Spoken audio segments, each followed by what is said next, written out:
Hi, I'm Callum, but you can call me the Casual Hammerer. It's the morning after the night before of the big Age of Sigmar 4th edition launch box stream that they did last night in America. So we now know everything that's in the Skaven Tide box for Age of Sigmar 4th edition. So let's take a look at the contents.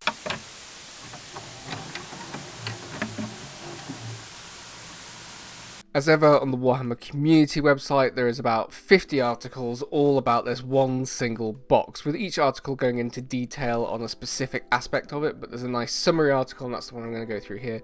Definitely recommend checking out individual articles as well, because there's videos attached to those articles where they have interviews with people who worked on them, so you get a bit of extra detail there as well. Anyway, Skaven Tide is the jam-packed launch box for the new edition of Warhammer Age of Sigmar.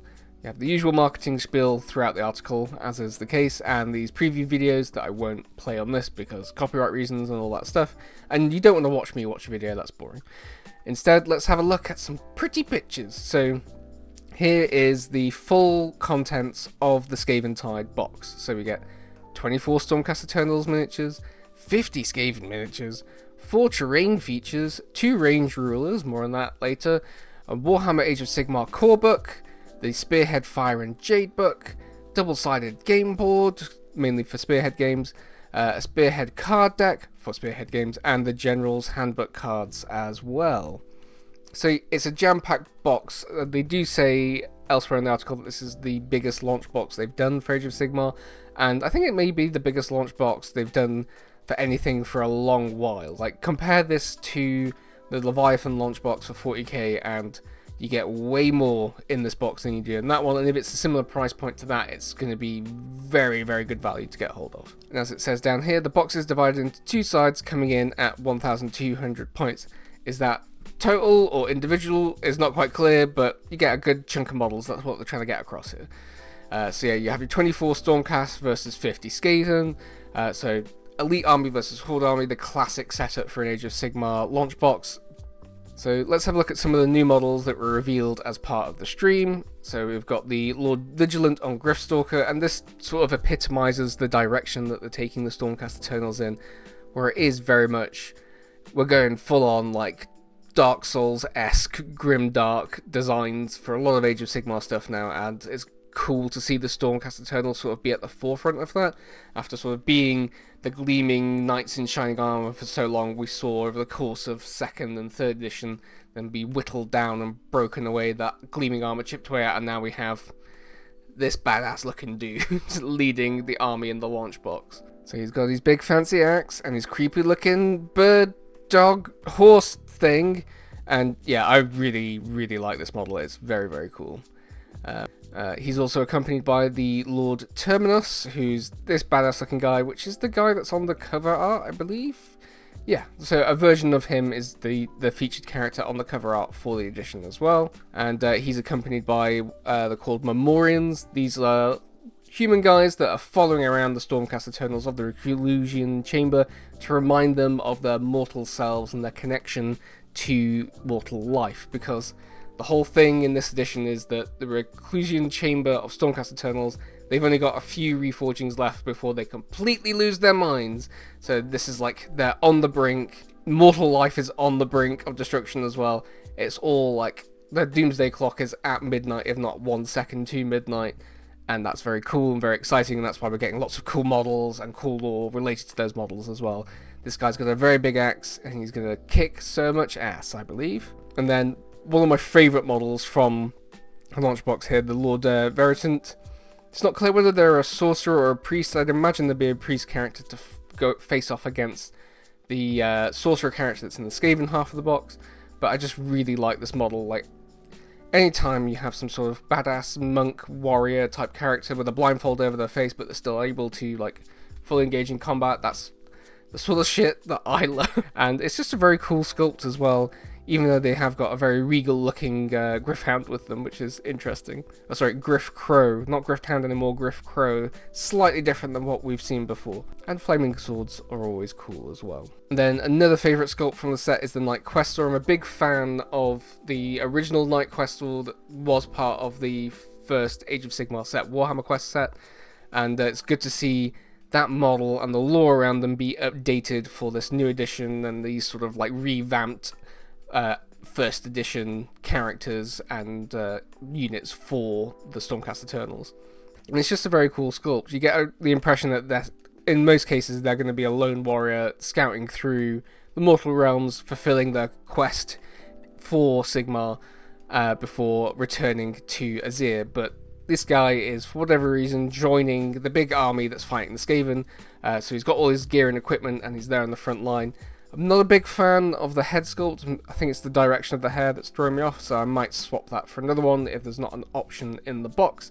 But on the whole, really cool, fancy sculpt. And then we've got some stuff that we've seen already. We've got the Reclusions, which are going to be the big badasses of the set. So these guys are going to land hard, charge hard, hit hard, and they've got Memorians with them as well to keep their tie to humanity in check. And then the Prosecutors, I really like these updated sculpts for these models. The other ones looked a bit derpy, I thought, in first edition. It's great to see them sort of like taking that original idea and refining it, and the new helmet options are very cool as well. And the Liberators, which we have seen already. On the whole, I'm very impressed with the Stormcast half of this box. There's always really cool Stormcast sculpts at the launch of any edition of Age of Sigmar, but I think these may be some of the best we've seen for a long, long time. Let's move on to the Skaven. So leading the Skaven, we've got the Crawlord on Norbeast. I really, really like this sculpt. Mounted characters are catnip to me, and just the fact that this one's mount is a weird rat horse thing is just amazing. It's just so freaky looking, and you can see it's like barely contained within the flesh that's on its bones. I also really like the character sat on said mount as well. Not as cool as the mount, but still cool in his own right. I like his little rattling pistol he's got there, and a very epic looking spear. And one thing I noticed with a lot of the character units, the ones that feature in the cinematic trailer, there are moments in that trailer that match the poses of the models as close as they can get, so it shows there was really sort of close synergy of trying to get those hero poses that would be the miniatures into the cinematic, so that's very cool to see as well. Then we have the Greyseer, the classic Skaven spellcaster, updated for the new edition, and this is a very good sculpt, I think. There's lots of little details on here, and you get that across a lot of these Skaven sculpts in this box as well. I just like these sat on the remnants of a bell. You see rats pouring out from inside that bell as well. There's texture on the base there as well for him, which is very good to see. Gives you more options, and you can always just ignore that if you really want to and put him on a normal base. But yeah, there's lots of character here. You can tell he's leading the army from the center of the horde and giving orders while flinging spells across the battlefield before teleporting across the battlefield to do it again elsewhere. Then one that we've seen already, the Warlock Engineer. Very weird rules for this guy from the preview, because he's not a warlock, he's more of an engineer than a warlock, but it is what it is. Again, very good sculpt. This guy is leading from the back of the army, as is his purpose, and it's good to see the sculpt and posing reflect that as well. So he's not up front and mean like this guy here is going to be in the thick of it. He's at the back, keeping it cool, giving the snipers instructions on what to shoot at, and goes from there. Then we have my favourite thing in the Skaven half of the box, the Rattling Warp Blaster. This sculpt is so cool, and I hope we're going to see more weird and wacky Skaven contraptions in the full expanded range that we haven't even seen any hints of yet, but it's more than likely going to happen around the launch of the edition. If it's anything like Leviathan, we might have a little mini campaign thing to see which half we see the details of first. So I'm proper gunning for Skaven at this point if that's going to be the case, because this thing is just ridiculous and cool at the same time.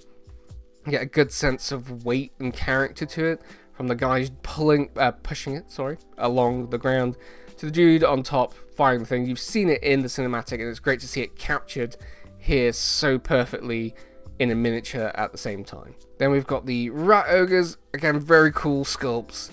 One thing that I don't like about the paint job on these though is this chunk of warpstone here on this one at the front of the image.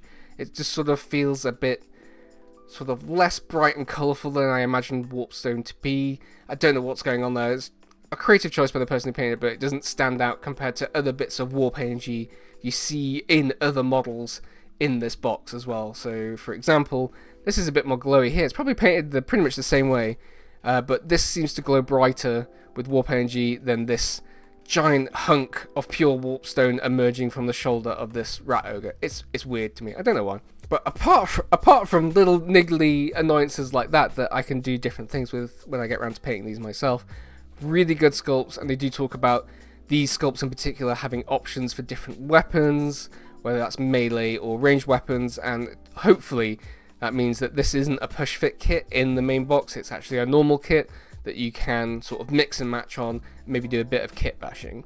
And that's one thing that I want to point out with Skaven, because they're all like pieced together with multiple bits and they're scraggly looking. They're a very kit bashable range of models. Even with these, which are going to be a lot of monopose push fit kits, you'll be able to do a lot with them as well. So yeah, very cool. Then we have the Warplock Jazels, which are those range sniper units that Skaven are somewhat known for. So these guys will be with the engineer at the back of the battlefield, picking off priority targets wherever they can, but bear in mind, shooting rules and what you can and can't shoot at is slightly different in 4th edition of Age of Sigmar. So while these guys are going to be powerful, not going to be as powerful as they would have been in 2nd and 3rd edition of the game. And then finally we have the Clan Rats, which we've seen before. This is just confirming you get a whole bucket load of them in the box. So 20 of the guys, so 2 units of 10 or one mass group of 20, depending on how you want to set them up. But yeah, these sculpts are great, and for the signature unit of the army, there's a lot of character in each individual sculpt, and hopefully a lot of options as well, even though we see that actually these are a lot of monopose duplicate poses going on here. But hopefully there'll be some weapon options and stuff to differentiate those silhouettes. And when you're in a massive horde, you're not going to be looking at, oh, that one's the exact same as that one. You're just going to be pushing them forward and hoping that they survive long enough to do some damage. So that's all the units, and like I said before, an impressive collection of models. And let's go back to the top here where we see them facing off against each other. It's a good mix. Stormcast, big, chunky, elite army versus this very good mix of a massive horde of little guys backed up by some other little guys and a couple of really big, honking, weird looking things. That's what you want from Skaven at the end of the day. So what else is in the box, I hear you say? Well, let's dig into some interesting stuff here. So the first and most important thing that they're pushing is Spearhead, which is the Age of Sigmar equivalent to Combat Patrol in Warhammer 40k. So if you don't know what it is, it's smaller fixed armies playing on a smaller fixed battlefield in shorter games, and it's using just the core rules of the game, not the full expanded competitive or narrative play rule sets. It's just a very quick focused game mode, mainly there to introduce you to the Age of Sigmar setting and the core concepts of the game before you choose whether to go competitive or narrative, or both, your choice. So the interesting stuff in here regarding the future of Age of Sigmar is that we have the Fire and Jade Spearhead rulebook. So expect this to be the somewhat standard rulebook we're going to see going forward, while the core book's going to be there for if you want to do advanced play, competitive, and or narrative, and maybe some other stuff in there as well, or you really like the lore, that's the book to get. Otherwise, if you're just wanting to have a copy of the core rules and a starting point, you're going to get the Fire and Jade book separately. So imagine a slimmed down version of this being in the smaller starter sets that they'll bring out a few months after this launch box releases. So within the Spearhead part of the set, you can see 2 smaller Stormcast forces using the full contents you have in the box. You're going to take some of the units that you have in them away and just use these stripped down versions of those armies to fight it out on this small board, which is a kill team size board, which is very tiny compared to even a Combat Patrol size game for 40k. But it seems to be an interesting setup, and it should lead to some really fun, quick, crazy games as well. And what's cool about this is that we see the reason why some terrain has been included in this launch box. It's the first time we've had terrain in a launch box for Age of Sigmar, and for 40k for a long while actually. But it's cool to see, and what I really like about this terrain, it's hard to see in these images. Let's bring up this image here. Enhance! What I really like about these terrain features here is that they match with the Dawnbringer Crusade terrain that was brought out in 3rd edition. So that was lots of walls and statues and things sort of like in the middle of being constructed or had just finished being constructed, and now we're seeing that, oh yeah, all that great work that was done during the Dawnbringer Crusades in 3rd edition has already been destroyed because this has all been sort of boarded up to fend off this tide of Skaven that's invading the Mortal Realms, or sort of like destroyed and graffitied by the Skaven. It's with their sort of accoutrement placed upon it. It's really cool, really thematic terrain, and hopefully it means we're going to get bigger terrain sets around this theming, which will slot in nicely with the 3rd edition terrain that they brought out over the past few years. So fingers crossed for that.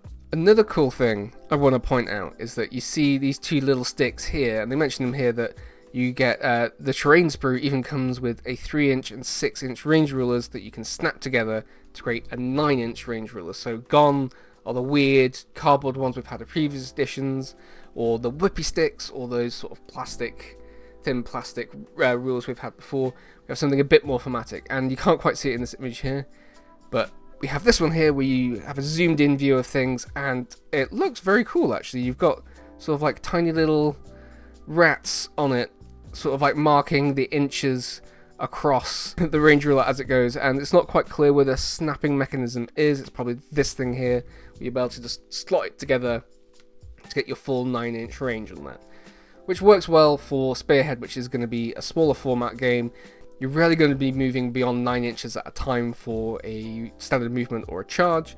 The only time it'll become a bit fiddly is if you're using ranged attacks, which doesn't actually look like in both of the starting Spearhead armies that you'll see here. The ranged units don't seem to be present. Maybe the prosecutors have ranged attacks, I can't remember off the top of my head, but it's going to be quite close combat, so 9 inches is more than adequate. And it's a cool little, I like it, it's a cute little ruler. I want more of these things, please. And then the next 2 things we've got in the box are the big fat chunky core book, which contains all your lore resources for the edition, and that looks really exciting. They've done a big revamp of how they're presenting that stuff.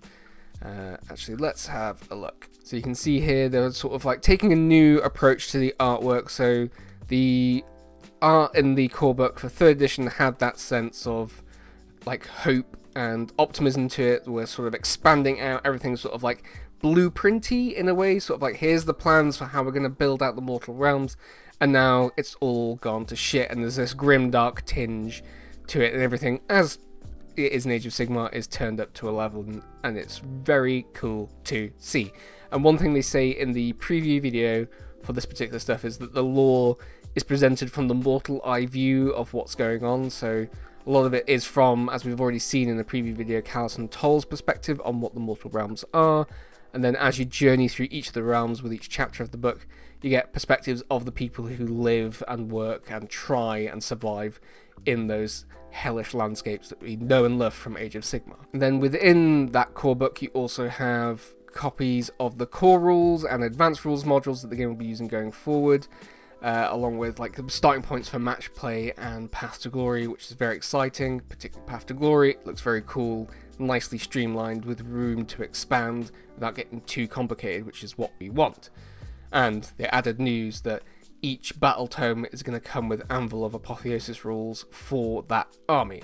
Again, very good to see. But aside from that, we also get, so the last sort of like rules bit you get in the box is the General's Handbook. So it's this little pouch of cards here, and these are going to be large format cards that will contain the sort of match play competitive rule set for the game for the next year of play. So gone is the sort of like quarterly, half-yearly approach we're now sticking with. This is going to be the game for a year, so everyone can sort of master it before we change it up, and maybe individual tournaments and stuff like that can tweak things here and there as they are wont to do. I'm not sure about the card format. I'm a big fan of sort of like the spiral bound books where you had core rules, the updates to whatever was updated, and then the match play pack. I can see cards being very handy for when you're playing at a tournament though, so it makes sense. It's not the side of the game I engage in a lot, so this is the sort of thing that will sit and gather dust for me personally, but I know for a lot of people this is going to be their main focus of the game. This will be the thing that they use the most out of the rules packet that you get in the launch box. The last thing that they tease here is the novel that will come out at the same time as the launch box, the Skaven Tide novel by Gary Kloster. I would recommend, if you're a fan of Black Library Fiction and Age of Sigmar, that you pick up this book. The reason why I say that is that the launch novels for 2nd and 3rd edition were both really good reads and sort of gave you an interesting insight into what was actually going on the ground with mortal people, along with the sort of higher tier people, particularly in Soul Wars with Nagash. What was going on in that sort of slice of history of Mortal Realms that you get in that launch box. So this will be closely tied in with the contents of the launch box. You'll see characters and names referenced in the core rulebook pop up in this book here. Definitely worth checking out if you're a fan of fiction, and if you've never read an Age of Sigmar Black Library novel before, this will be the perfect inroad to it if you're getting into the game with the launch box of Age of Sigmar, because synergy, baby, business! Yeah, that's the Skaven Tide launch box for Warhammer Age of Sigmar. I'm very, very excited at this point in time. I was expecting it to be a very feature-rich launch box, but I wasn't expecting as many models, and certainly that extra rulebook just for Spearhead in there as well is very cool to see. Personally, I'm going to be there day one. I've had all the previous launch boxes for Age of Sigmar. It is my favourite thing Games Workshop produce, so to see it be such a complete package in one go, despite not knowing the price at this point in time, it is very cool, and I am very, very, very, very excited to jump in day one, get the stuff built, play a couple of games with Spearhead with people, and then expand out into my normal mode of play, which is narrative play with friends in campaigns over various periods of time. I'm also hoping that Spearhead being billed as this sort of quick and easy inroad into the game where a game lasts no more than an hour, that's something I can play with my daughter, who's 8 years old, and she's sort of always been interested in playing Age of Sigmar, and we've played a couple of games in the past where I've stripped back the rules as much as I could without breaking the game completely. So I'm hoping Spearhead is the thing that I can play with her, where she gets a full flavour of what Warhammer is, and hopefully that'll be her proper inroads into the hobby as well. But we'll wait and see that. So what do you think of the contents of the Skaven Tide box? Put them down in the comments below. Don't forget to like and subscribe and ding the bell. Ask a fortune teller to give you a prediction about when I'm going to post another video, because I'm very inconsistent. So if you want a heads up, the bell will help. Apparently it does give you a notification in the top corner of your screen that you will most likely ignore. So maybe a fortune teller can do a tarot reading or gaze into the crystal ball and give you a better idea of when I'll be posting a video next. Thanks for watching.